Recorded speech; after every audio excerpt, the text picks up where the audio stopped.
Okay. Hello, everyone. Welcome to the ACC seminar series. And we are super excited today to have Dr. Pavana Prabhakar with us, who is Charles G. Solomon Associate Professor in Mechanical and Civil Engineering at University of Wisconsin-Madison. She's a well-known person in the composite area. She received her PhD in aerospace engineering from University of Michigan in 2013. Uh, Pavana has received numerous awards such as NSF Career, ONR Young Investigator Award, AFSOR Young Investigator Award. So a very well-known person, and we are super excited today to learn more about architecting polymer composites for durability and damage tolerance from her. Thank you for joining us today, Pavana, and the floor is all yours. Thank you, Anirudh, for your kind introduction. Can you hear me all right? I cannot see you. So. Yes. Oh, okay, perfect. Yeah, I minimize the video or the pictures. All right. Yes, thanks everyone, first of all, for joining in from around. And also I'd like to thank the Advanced Composite Center for inviting me to present some of our research on architecting polymer composites for durability and damage tolerance today. Here's a generic outline of my presentation. I'll start with a brief introduction to composite materials, generally what our lab does, and then I'll dive into 3 topics today that are listed here. Of course, we have limited time, so I'll make this talk more breadth and less depth. But along the way, I will point to papers that we have published on each of these topics where you can find all the details of the work that we have done. So with that, composite materials, here is a simple description. So these are hybrid material systems which consist of 2 or more monolithic constituent materials that retain their individual identities, but result in a material with superior physical and mechanical properties compared to the constituents. Typically, in structural composites, we have stiff reinforcements that are bound together with relatively softer matrix material. For applications commonly in aerospace, marine, and wind turbine structures, continuous fiber reinforced composites and sandwich structures are used. And here are some examples of these applications. And this is due to the advantage that they have high strength and stiffness to weight ratios, as can be seen in this plot here. Now, despite these advantages, when used in different environments under multiphysics loading, these structures are susceptible to damage and can fail catastrophically. So we're interested in the aspect of damage tolerance and durability. Damage tolerance is the ability of a structure to sustain damage without catastrophic failure until a time that the component can be repaired or replaced, or in other words, is the load carrying capacity of structure once it's being damaged by some external loading. On the other hand, durability is the life of a material. That is, how long can an exposure occur before a particular property dips below a certain limit. More formally, it's defined as a structure's resistance to damaging effects of an influence, including environmental stresses or other stress cycles. So in our research, we focus on improving these 2 aspects of composites. What makes it particularly challenging to do that is the occurrence of complex damage and failure modes. As you can see here, there's delamination, interlaminar matrix cracking, fiber fracture, and this is due to the presence of multiple materials, and they have their individual base properties and how they interact with each other. But that also presents us with the opportunities to tune or tailor the internal architecture to improve damage tolerance and durability. And in our lab, we focus on these length scales primarily from micro to macro scale, that is micrometer to millimeter length scales of architecting. We operate within this umbrella of architected composites with 2 interconnected themes. First is to establish process structure property relationships for manufacturing and design purposes. And the second is elucidating damage and failure mechanics in multiphysics environments and how they both interact with each other. So What are some fundamental questions in broadly that we seek to address? How do manufacturing processes impact the internal architecture? Can we tailor the effective properties by combining mechanics-based designs and controlling process-induced internal architecture? And finally, how do these internal architecture impact global behavior in certain multiphysics environments, could be thermal, chemical, or mechanical environments?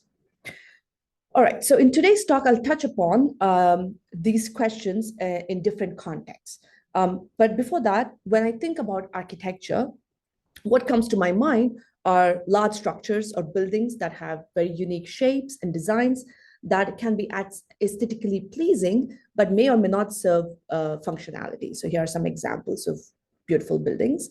But when you talk about architecting within composites, we're talking about very small length scales from micro to millimeter. So today I'll talk about three topics, as I mentioned before. So the first direction is within continuous fiber reinforced laminated composites. So the idea is to introduce additive manufactured patterns at the interlaminar regions, or it could be at bonded joint interfaces for enhancing fracture properties. The second direction is within sandwich composites, where we're trying to additively manufacture micro and macro architected syntactic foam cores for sandwich structures, with the aim of achieving stiffer, lightweight, and also snapback behavior under excessive deformation. And the third direction is in non-circular fiber reinforced composites. Primarily, we are interested in understanding the diffusion mechanics of these non-circular cross-section fibers within composites in view of long-term durability under moisture diffusion, or perhaps avenue for modulating thermal transport properties as well. So as you can see, these are quite diverse directions. So I'll talk about each of them as individual topics today. So the first one is on interlaminar patterning for enhanced fracture toughness. And this is all the researchers who have contributed to this work. And here are the three papers where you can find all the details of the work that I'll be talking about next. All right, so delamination or layer separation is a dominant failure mode in fiber reinforced laminates due to the presence of weak interlaminar polymer matrix regions. And this can significantly reduce their residual strengths when we have delaminations. This is due to strong directional properties of layers that introduce stress concentrations at the interlaminar regions. And under loads like compression or out-of-plane loading, these can severely delaminate. This effect is exacerbated when we have, cutouts in structures. So especially when we have free edges under the far field stresses, this can initiate delamination and propagate very fast. Another application could be tapered beams, where we have different lengths of layers that are stacked together to create this stepwise tapering.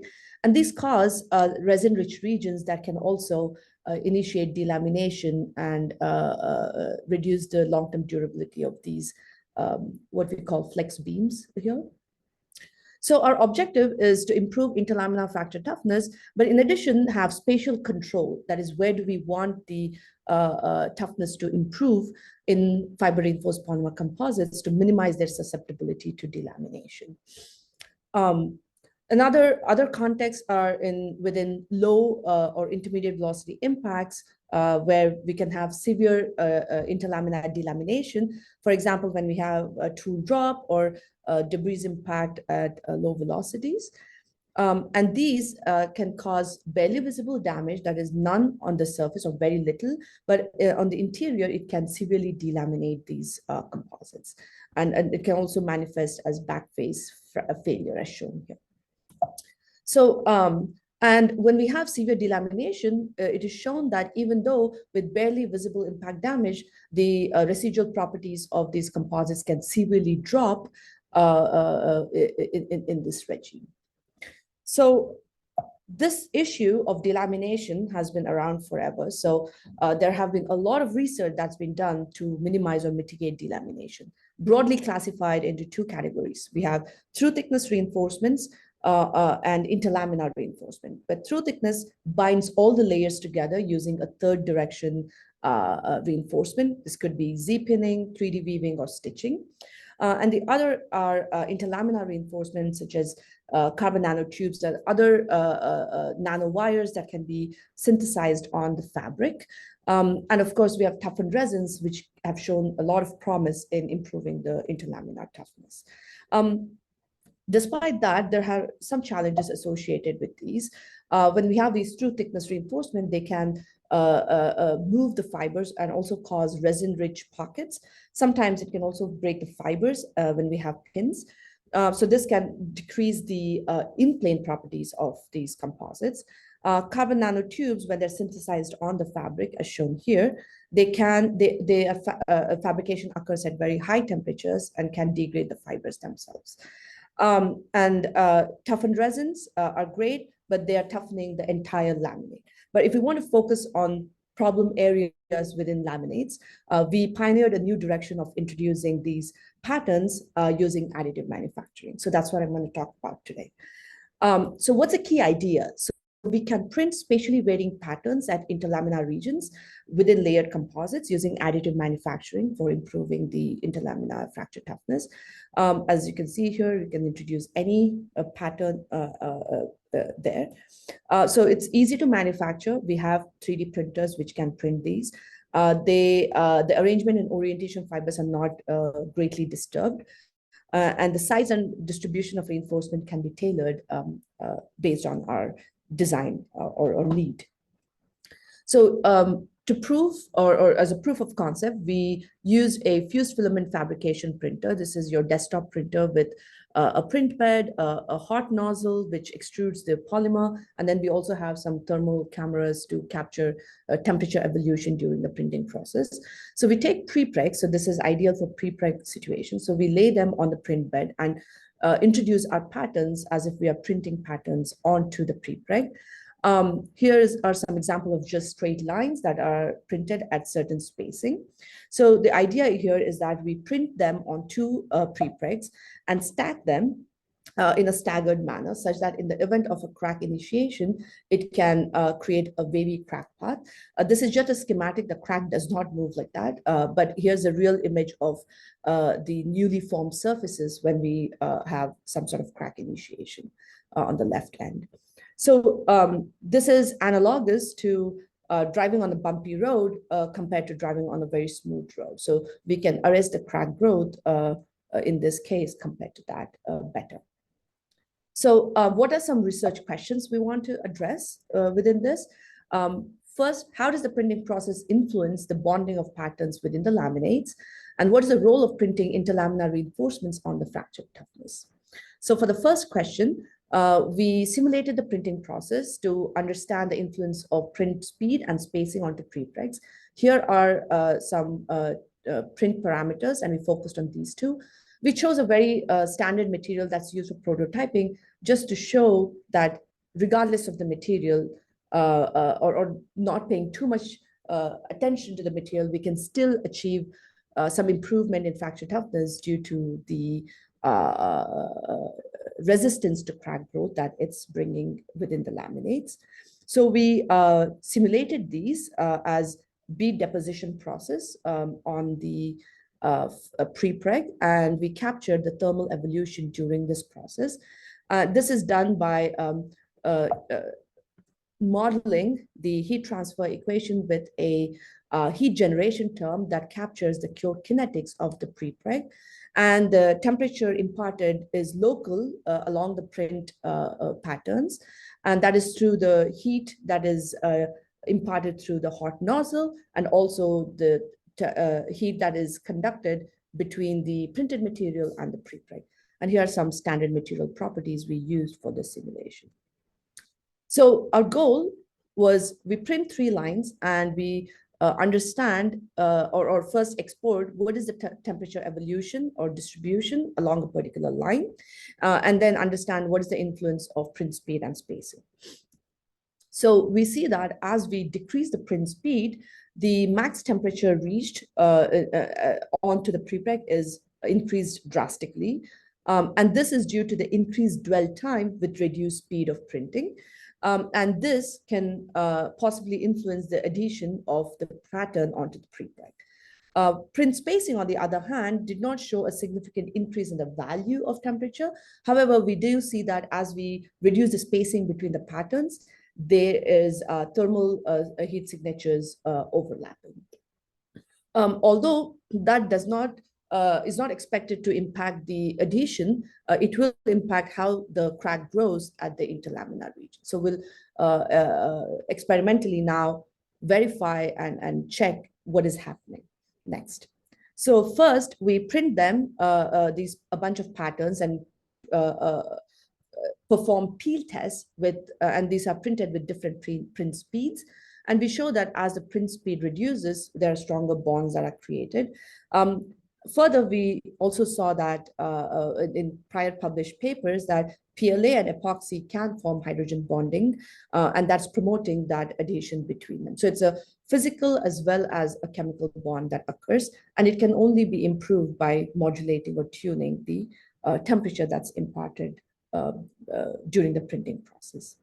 So with that, we then printed these patterns at different spacings, 5 millimeter and 10 millimeter spacing, and performed end-notch flexure test and double cantilever beam test to assess the interlaminar fracture properties. So we saw that in mode 2, there was a 76% increase in fracture toughness and about 25% in, sorry, this is a typo, this is mode 1 fracture toughness. As expected, the shearing response has improved more compared to the opening mode. So we're exploring avenues to improve the mode 1 fracture toughness as well by changing the pattern shape. But for now, I'll focus on the mode 2 toughness. So we do see an increase. So we wanted to see why is that happening and what is the reasoning behind that. So our hypothesis was that printing patterns introduce differential interfaces that can cause crack path deflection, resulting in increased interlaminar toughness. So here's our substrate, and where the patterns are printed, the bonding between them and the prepreg is superior compared to the other interfaces that are formed during the lamination process. So work by Faber and Evans provided a theoretical framework that shows that when we have crack deflection, tilting, and twisting around a secondary phase, in our case, the printed patterns, results in a lower crack driving force and consequently greater toughening as captured here. They also showed that if you have twisting in addition to tilting, there is far more improvement in the interlaminar, or in this case, the fracture properties. So we wanted to see if whether that's what is happening in our case. So we simulated these end-notch flexure tests with the patterns embedded ahead of the pre-crack that are shown here. And we chose different interfacial properties between the pattern and resin, pattern prepreg, and the resin and prepreg. So, and we modeled those interfaces using the standard cohesive zone modeling elements.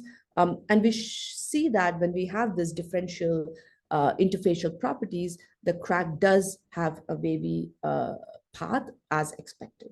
So this is great. So we can show that for this system, the mode is the crack that's propagating along the weaker interfaces around the patterns that we have imparted. Some ongoing work is going to study the influence of shapes and spacing, as I said, to improve perhaps mode 1 property. And also extend the modeling to 3D to capture tilting as well as twisting. This is just a 2D model right now. But we wanted to assess if twisting, in addition to tilting, could potentially improve the toughness further. So we did a very simple thing.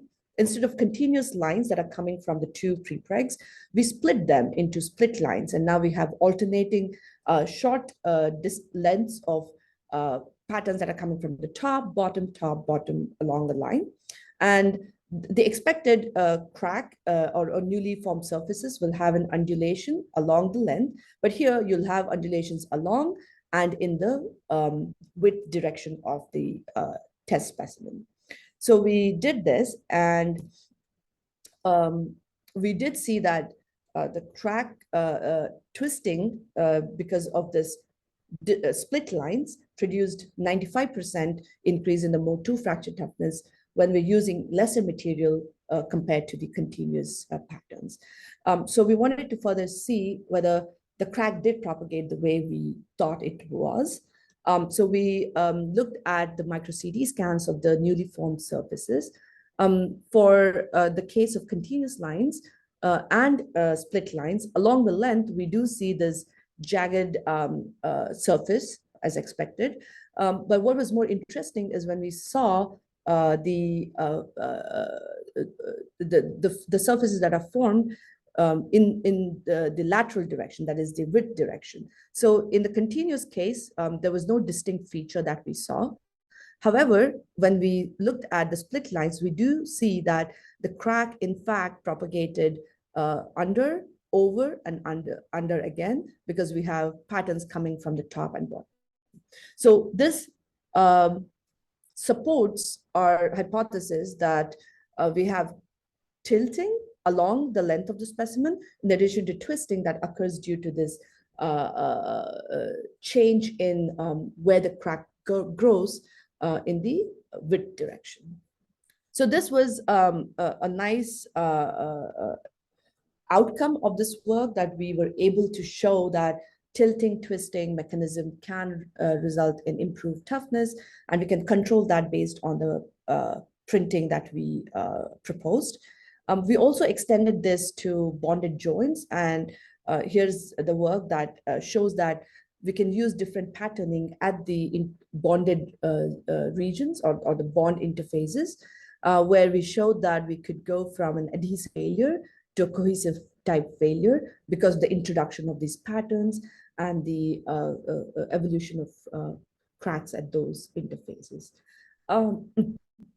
There is this work has been extended by other groups over the years, which is promising, looking at similar aspects of printing or introducing patterns at the interlaminar regions. So from this section, I'd like to summarize that we introduced a new avenue for spatially controlled interlaminar reinforcement for fiber reinforced laminates to improve the fracture toughness. We extended this idea to bonded joints. We identified key mechanisms that are driving the fracture process and its relation to the manufacturing process. Some of the next steps are we want to explore patterns in view of open hole geometries, perhaps concentric patterns or under dynamic impact loading. We want to better understand the chemistry of bonding, because right now we know that they are chemically bonded, but to what extent and how the parameters would impact the extent of bonding can be explored further. A very critical part is miniaturizing the patterns. Right now, we're limited by the size of the pattern based on the printer. But if there's anyone who can do miniaturized FFF printing, I'd love to chat and see avenues to impart various patterns and study the size effect experimentally and show that this could be extended further without influencing the in-plane properties much. So with that, I'd like to switch to the second topic of architecting. So this is, as I said, in the realm of foam cores for sandwich structures. And here are all the researchers who have contributed towards it over the years. And here are some papers with a very recent paper that's published here. So I urge you to take a deep dive into these two papers. So the objective here was to design and fabricate structures that can dissipate energy, but also achieve shape recovery without permanent set or damage. As you can see, under dynamic impact loading or any sort of excessive deformation, these structures permanently deform and damage. Here's an example of an impact loading on a PVC foam core sandwich structure. And as you can see, the structure or the foam is crushed underneath the impact. These are excellent energy dissipators, but they suffer from permanent crushing or collapse. That means we have to completely replace the structure in the event of a dynamic impact that the material experiences crushing. So our goal is, can we achieve shape recovery after any kind of excessive deformation within these sandwich structures? So there are two research questions we are trying to address. First is architecting at the millimeter length scale. So can we achieve shape recovery without external stimulus after excessive deformation? We look into concepts of negative stiffness and pseudo bistability for that. And once we have an idea of that, can we introduce hierarchy within those architected cores to make them stiffer and lightweight? And we are looking at additive manufacturing of syntactic forms to create the walls of these architectures. So within elastic instability, there are two broad categories. We have a monostable or bistable behavior. In a monostable behavior, when we apply load on a structure, it reaches a critical buckling load beyond which the structure snaps through and it continues to load in the second increasing load path. Now, upon removing the applied load, the structure bounces back to its original undeformed state. However, in a bistable structure, upon removing the load, the structure settles in its second stable state, and we need to apply more energy into the system to push it back to its original undeformed state. Now, there is an intermediate state between the two called pseudo-bistability, where it's described by time-delayed transition from bistable to monostable behavior. And when a structure switches from one stable to another, it's followed by a delayed snapback due to the viscoelastic relaxation of the material in combination with the geometry of these structures. Here's a work that showed by Brinkmeyer and colleagues that showed that for a silicone dome, which is under compression or load from the top, where they showed that you can achieve this snapback or pop back behavior due to the viscoelastic relaxation. So we use this concept. Now, how do we architect it? There's a lot of work in the realm of architecting, and I in no means want to capture all of that. This is just one work of the many that exist that is sort of closely related to what we have done. So here in this paper, they have used inclined beams, and they've arrayed them such that they have periodic snap through followed by densification. So we used that concept, extended it to 3D through convolution. So it sort of creates like an egg crate structure. And there's the unit cell of that egg crate. The two extremes are truncated cone and dome for this unit. So we chose cone as our basic unit, or truncated cone as our basic unit, because of the higher initial stiffness and also maximum higher peak load that it can achieve. So we started with this unit cell, and we wanted to create design maps accounting for different parameters, the wall thickness, the incline of the walls, and also the curvature. And we wanted to understand whether we can capture the monostable, bistable, and pseudo-bistable behavior. This is the time-delayed transition, as you can see, back to snapping back. So we modeled this within the finite element method, and we use Prony series to represent the viscoelastic relaxation. And from that, we developed these design maps. Essentially, these design maps can be used by designers to pick their unit cell based on the alpha, beta, whether the structure is expected to be in pure compression or combined loading. What's interesting here is that this does give us three different zones. In green, we have the monostable, red is bistable, and this blue patch is the pseudo-bistable range.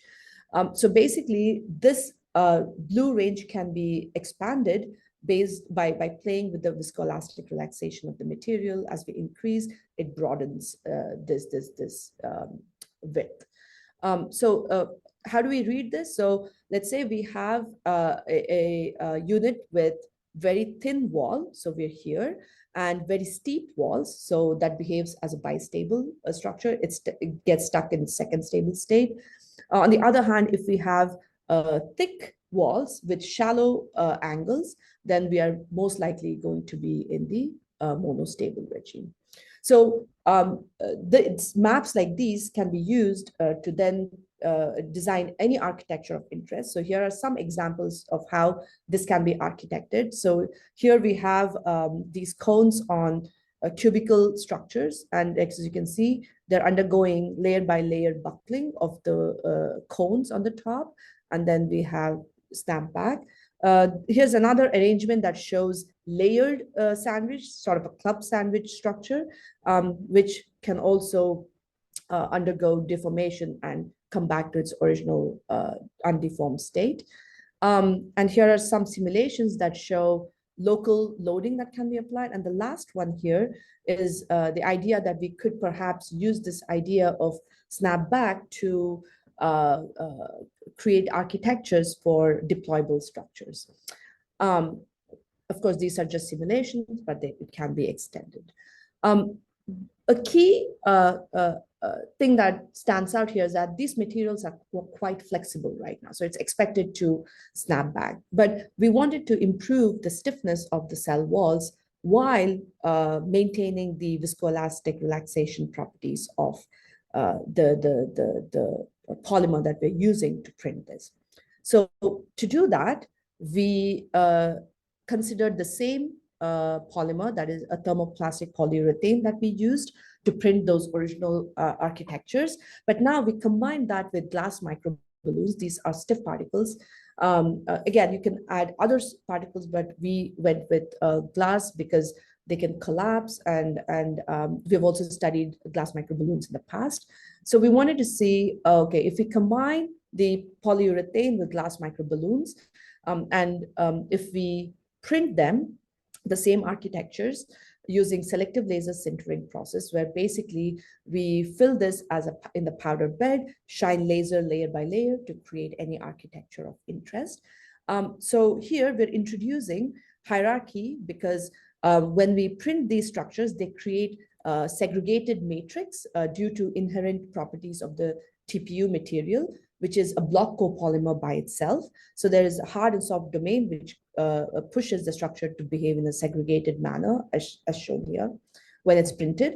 But in addition, we're also adding micron scale balloons that to create a syntactic foam with segregated matrix.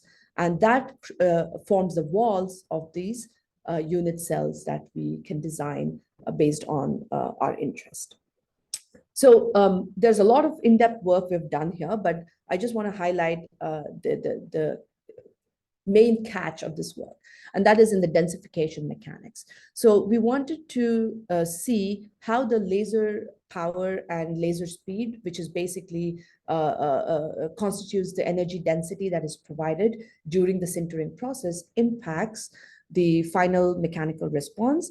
But now with the presence of bubbles or microballoons of different sizes.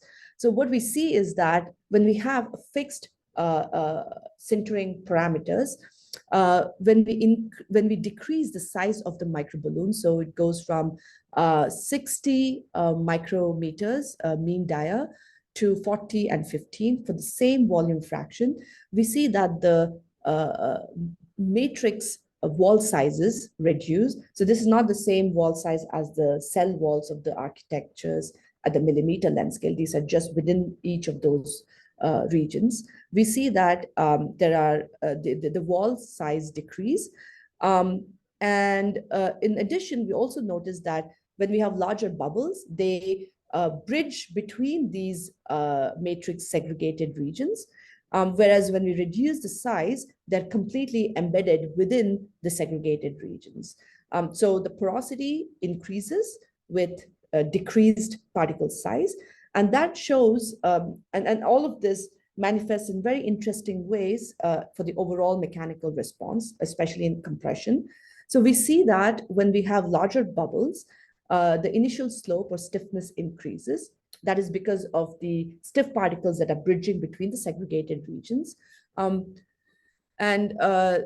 what's more interesting is the densification part, where if we continue to load them, we see that the foam with the larger particles have lower plateau or low densification stress, whereas the smaller particles almost represent that of the TPU foam itself.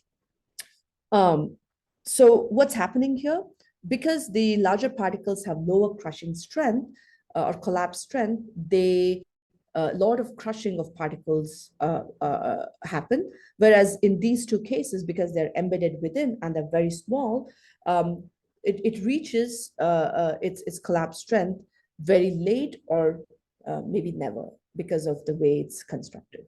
So this is very interesting that we can now modulate the stiffness and the densification by changing the size of the microballoons that we are considering.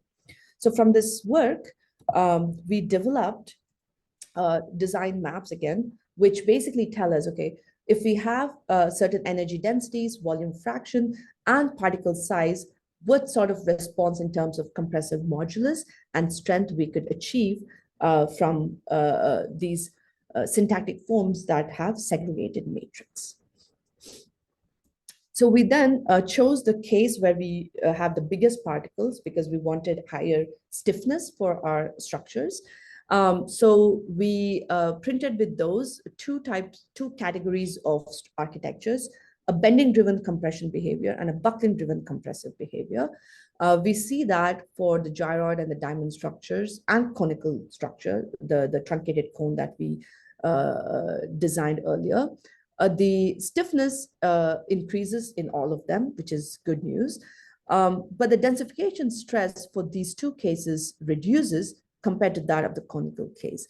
And this is going back to the micron scale deformation that occurs. That is, in the bending case, the walls are collapsing on each other, and the main mode is compression.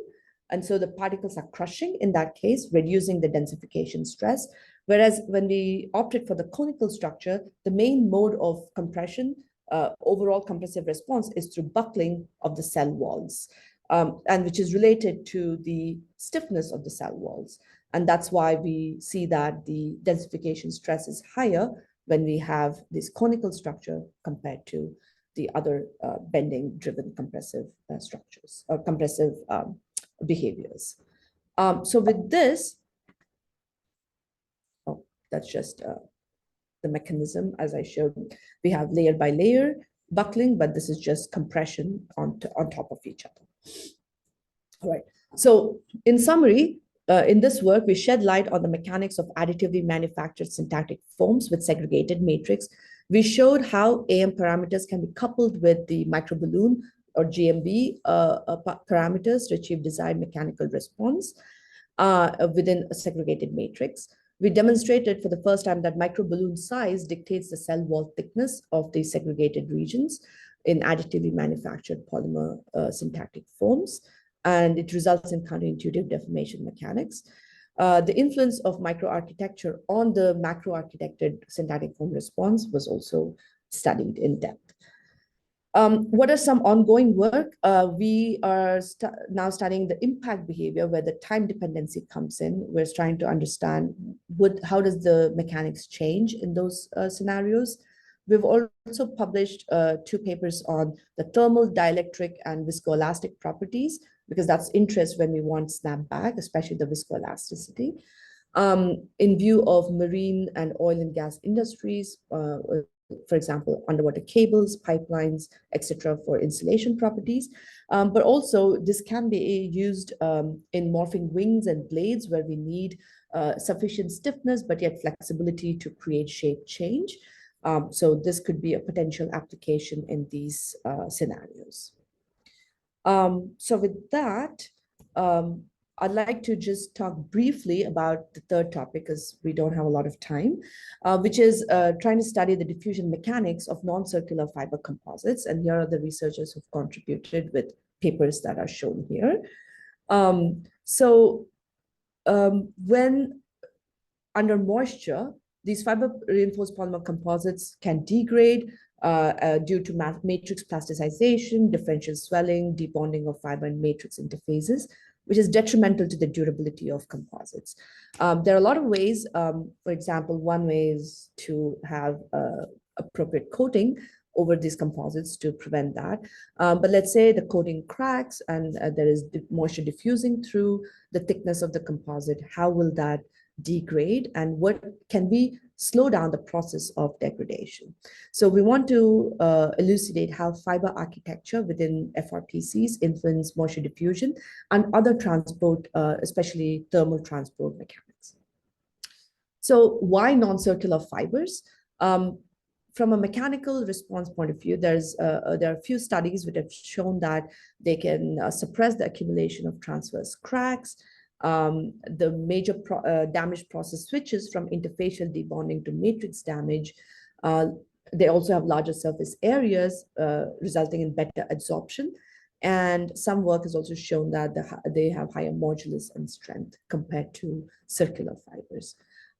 So we wanted to see, okay, in addition to that, do they have any importance in the diffusion mechanics? So we wanted to investigate the influence of 2D fiber architecture, especially the morphology, that's the shape and distribution of these fibers on moisture and thermal diffusion properties. So in terms of moisture diffusion, the hypothesis is that carbon fibers act as impermeable barriers which hinder the moisture ingression by creating tortuous diffusion pathways. So how can we capture that combined effect of fiber architecture in these problems? So we introduced the concept of tortuosity.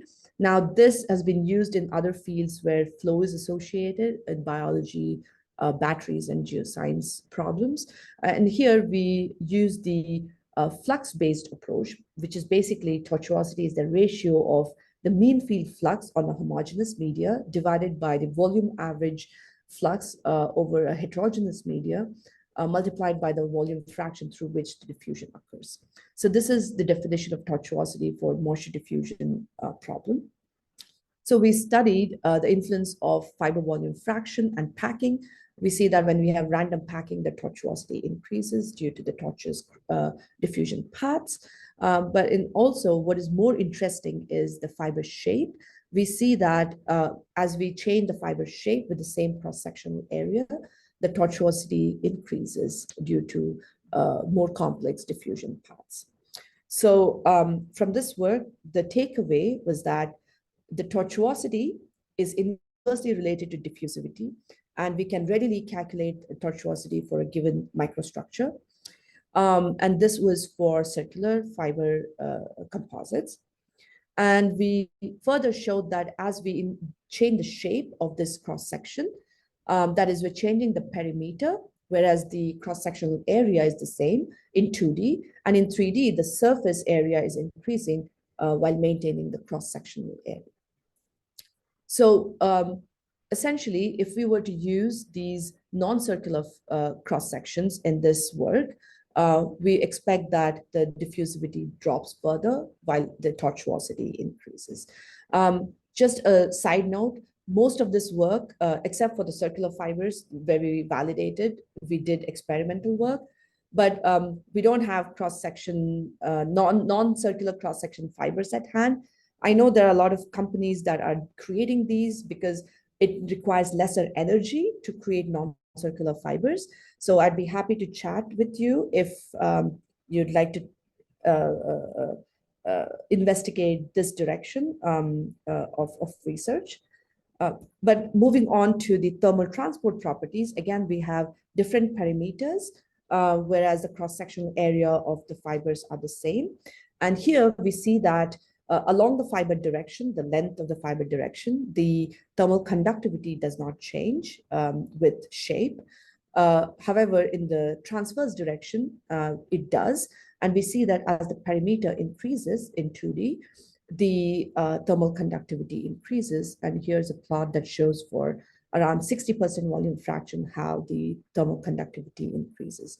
So the thermal conductivity, as opposed to moisture diffusion, has a different response. That is, when it comes to moisture diffusion, the carbon fibers are impermeable, so they cause hindrance to moisture diffusion, delaying the diffusion process. Whereas in conductivity, because of the increased surface area, they are creating more efficient pathways for conduction through the thickness. So it has a positive impact in that sense. So from this work, some key findings is that impermeable fibers act as barriers for moisture diffusion. Tortuosity captures the effect of fiber shape and surface area in the transverse direction. There's an inverse relationship that exists between tortuosity and diffusivity when it comes to impermeable fiber reinforced composites. On the other hand, thermal transport along the fiber direction, the longitudinal thermal conductivity is higher just because there is a direct or continuous path for photon transfer, reducing any scattering. However, in the transverse direction, which is more interesting, we see that increased fiber surface area for the same cross-sectional area creates more interconnected paths for efficient heat transfer. If we use insulative fibers, we can expect the reverse to happen. So with that, I'd like to just end my presentation saying that we are looking at different architecting directions with different objectives, but operating under this umbrella of architecting composites, which goes beyond using traditional fibers and their morphologies within composites. So with that, I'd like to thank you all for listening. I know that I talked about a lot of stuff. I'd be happy to chat and answer any questions you may have. Thank you for listening, and I'm open for questions now. All right, so thank you, Pavana. Very inspiring talk. If you need a new PhD student, I think I'm gonna go back to my PhD studies and do a PhD with you. I'm flattered. Yeah, no, very, very nice talk. You know, it's very nice to see how you are applying all these concepts for achieving durability and MS tolerance. And these are very novel concepts for composites. So thank you so much. I see some people raising their hand. So if you have questions, you know, feel free to unmute yourself and also write your question in the chat. But I see that Philip has a question. So Philip, would you like to ask your question? Sure. Thanks, Marco. Pavana, really nice talk there. I had a question on the first section. Did you have any evidence of fracture of the PLA itself, or was it always at the interface between the PLA and composite? That's a great question. So most of the time it was between the PLA and the composite, just because of the weak interfaces that are being created. But it is likely if we go for high strain rate, it could fail the PLA itself. So that's something that needs to be studied. Here, I think we just wanted to show that it does go around. So right now, it did not show any breakage of PLA itself. Okay. The reason I ask, something that you might be interested in, microvascular composites have shown kind of a similar trend where if you put microchannels that are actually made through PLA that's removable through a vaporization process, you can see increases in fracture toughness. And I'd be curious if you printed some kind of different structures like you had there and then vaporized it out, you may be able to drop density and get that same fracture toughness improvement.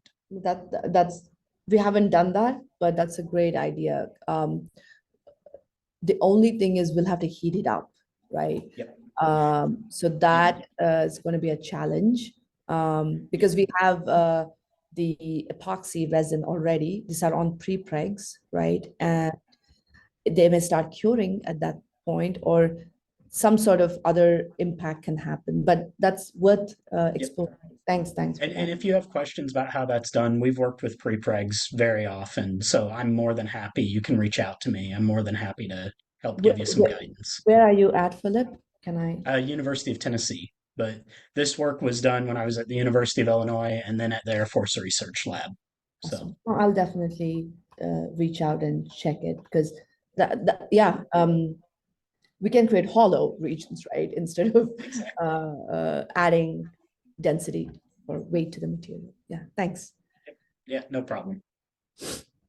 Thank you, Philip. And we have a question from Pan. Hello, Pavana. This is Pan from Krishna Lab.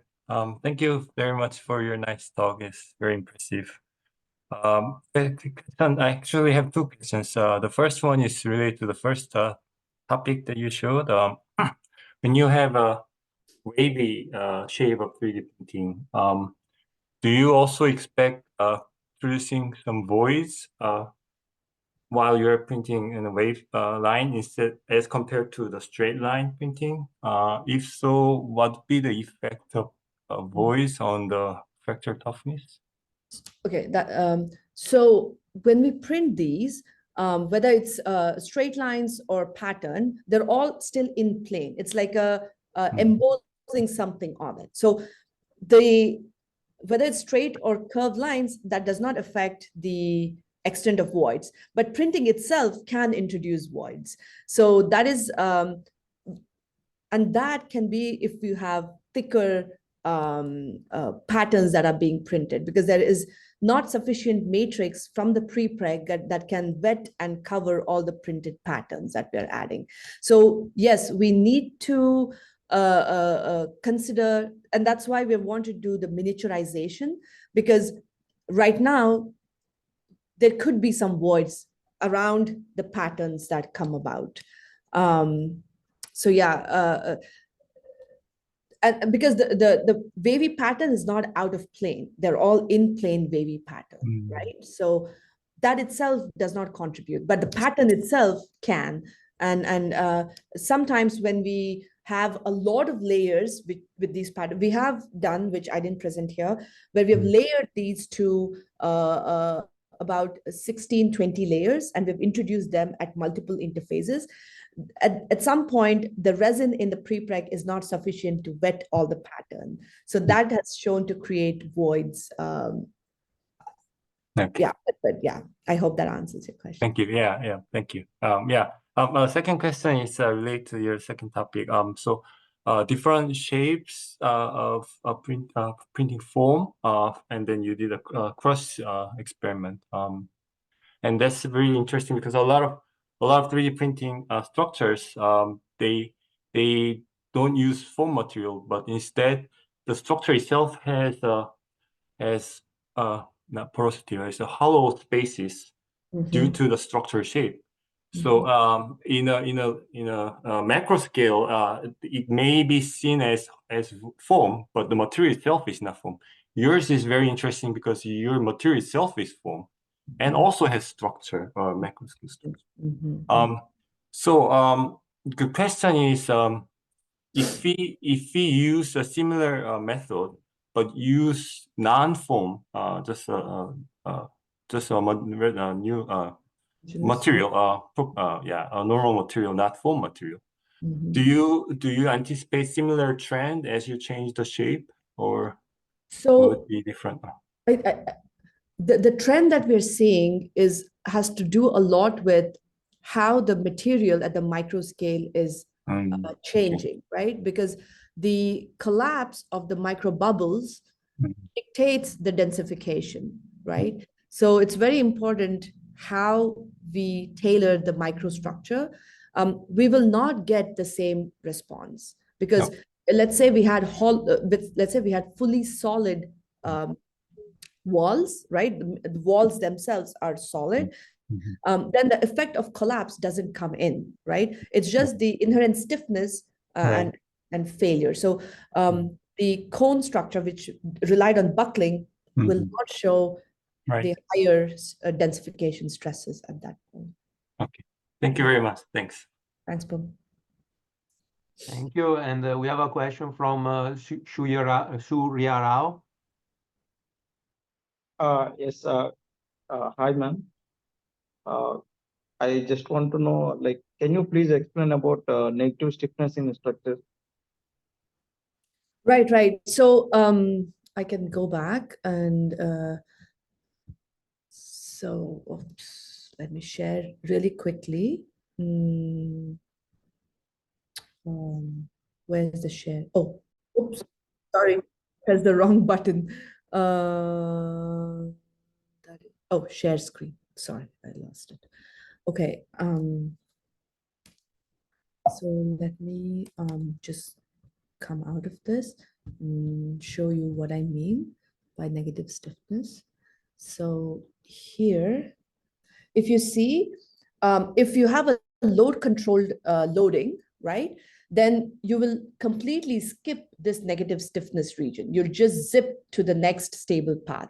But if you have a displacement control, then you can slowly apply the load and the load measured starts to drop. So this part is that negative stiffness behavior that you may or may not see depending on whether it's a load control or a displacement controlled response. So we're using that because now this is a, yeah, so that's negative.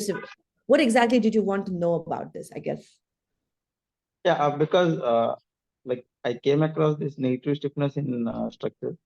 So I just want to know like briefly Right. So about this this. is a structural negative stiffness, right? It's not negative modulus. I just want to differentiate it. This is a structural response which has a negative slope when you apply a load, when you apply a displacement control loading. Does that make sense? That the recorded load starts to drop basically when you keep pushing. Yes, ma'am. I think based on slope, I think here it is telling negative. Right. Yeah, thank you. Thank you for your question. We have a question in the chat. So for project one, how would the fiber volume fraction impact on overall composites due to PLA? I had also a similar question. So, I mean, adding these layers of PLA overall, I guess, is going to reduce the overall volume fraction of the fibers. So does that affect the in-plane stiffness and the in-plane strength?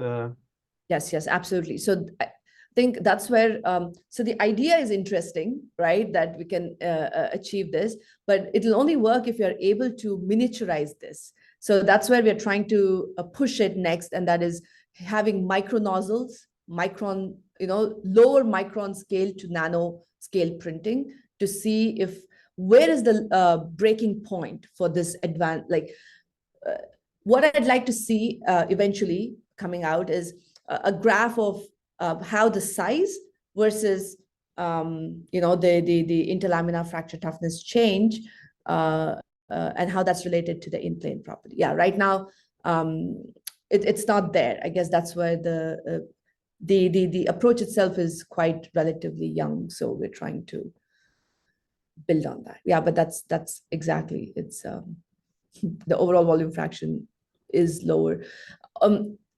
Although there is yeah, I think the question 2 is related to question 1, that if we add more number of PLA layers, that'll decrease the stiffness of the composite. Yes, so the idea is, even though we're showing this for PLA, we could use this with carbon nanotube infused polymer. We can use anything basically, as long as it follows this crack deflection and twisting theory at the interface. So that's a nice thing. It's almost agnostic to the material itself that we're using, and it could just get better because PLA is a very a bad material to introduce within an epoxy composite, but this is just a proof. So yeah. Anirudh, do you have a question? Yeah, great talk, Pavana. So pretty much like building on the last part that you mentioned, like if what are the size effects that you can see in this type of behavior, specifically, when you talk about this architecturing, a lot of work done by Brian Waddle also looks at these really small nano materials put at interlayers.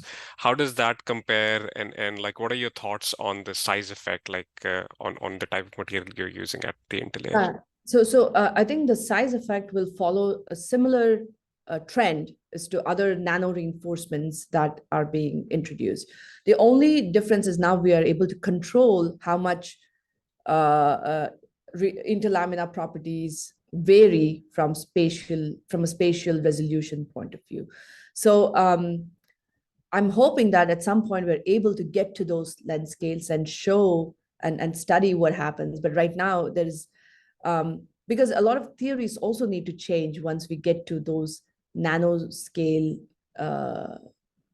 if we want to do a computational prediction as well. So that's where our limitation is. Like we're going from a continuum to a nano length scale where we'll have to look at other theories to model that. But right now we're not there yet, so it's hard to say how exactly it would impact, but it'll definitely be a study of interest to do. So yeah.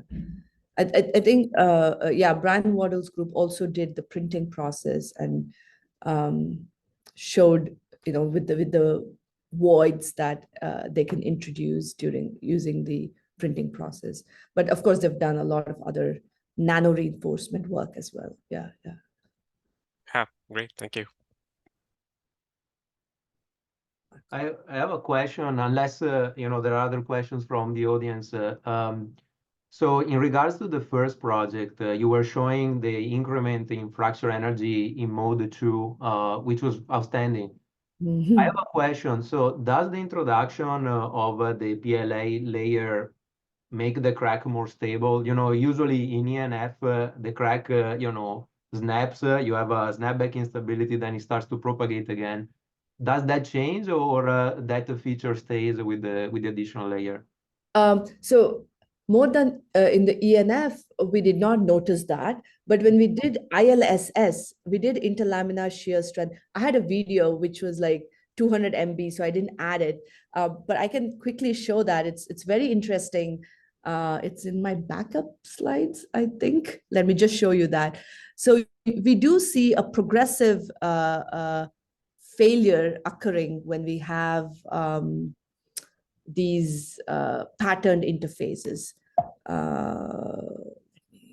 Let me open that. It's a nice video. I like it, but I was just like, it's too much information for one presentation.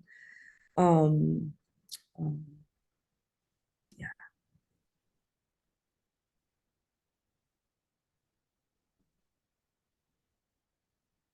Let me see if this has it.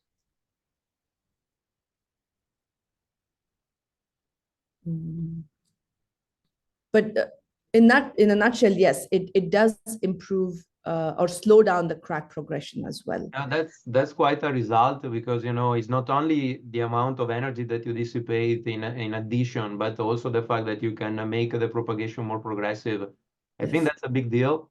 And just one comment, in a paper I published with my group, we showed that when you do ENF testing, the formula that the ASTM standard recommends, which is based on linear elastic fracture mechanics, actually underpredicts the fracture energy. So I suspect that in your case, you are probably dissipating even more energy than what you're actually measuring from the standard. It is right. Yes, you're absolutely right. Because if you look at the overall energy dissipated, that's much larger than the approach that it shows. Yes, I agree with you. So probably it's even more than 90%. So your technology is increasing even more. Yep. Yeah. No. You're right. It does. Let me. Yeah. I found it. So yeah, this was a talk I gave recently, which had that. Yeah. And it has sound too, so it's pretty exciting to watch that.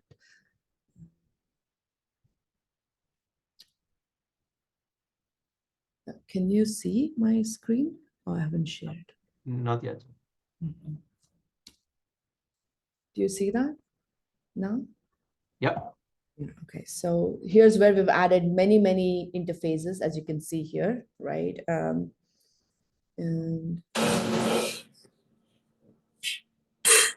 right, so that's our without.